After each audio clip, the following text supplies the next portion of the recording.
हमारे पास जेईई 2025 का एक क्वेश्चन है। ये पेपर 22 जनवरी को आता है और ये शिफ्ट 2 का पेपर है। क्वेश्चन कुछ इस तरीके से, एक प्रोटॉन है, proton is moving undeflected in a region of cross electric and magnetic field at a constant speed 2 × 10⁵ metre per second. When the electric field is switched off, the proton move along a circular path of radius 2 cm.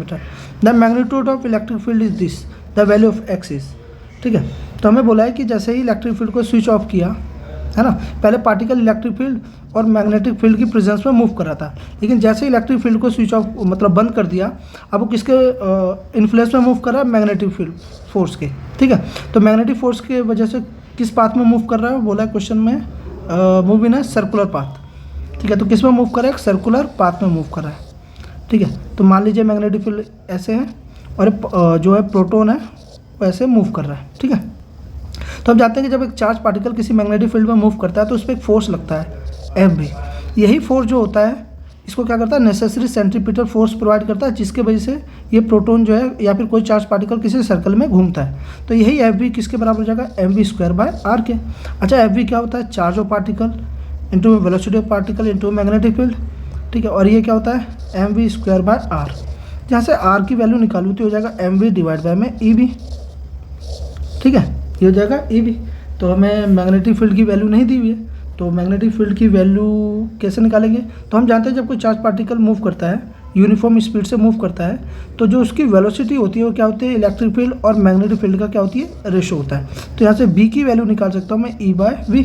तो r हो जाएगा हमारा mv e electric field divide by में v, तो हो जाएगा mv² into में e।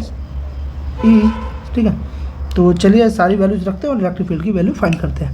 तो इलेक्ट्रिक फील्ड हो जाएगा हमारा mv² टू में er। मास कितना देर का? प्रोटॉन है, तो प्रोटॉन का मास होता है हमारे पास 1.6 इंटू 10⁻⁻27 इंटू वेलोसिटी हमें दे रखा है 2 × 10⁵, तो हो जाएगा 2 × 10⁵ का स्क्वायर डिवाइड बाय इलेक्ट्रॉन पे जो प्रोटॉन पे जो चार्ज होता है वो कितना होता है? 1.6 इंटू 10⁻⁻19। ठीक है, और रेडियस कितना दे रखा है? 2 सेंटीमीटर, तो इसको लिख सकता हूँ 2/100। ठीक है, तो जब हम इसे सॉल्व करेंगे, ये सिंपल सी मेथड है, इसे सॉल्व करेंगे तो आंसर आता है 2 × 10⁴ न्यूटन पर कूलम। तो कंपेयर करते हैं इस वैल्यू को इससे, तो x की वैल्यू कितनी हो जाएगी हमारी? x की वैल्यू हो जाएगी 2, तो x = 2 में 2 आंसर आ गया। ठीक है, तो यहाँ पे आ जाएगा हमारा 2।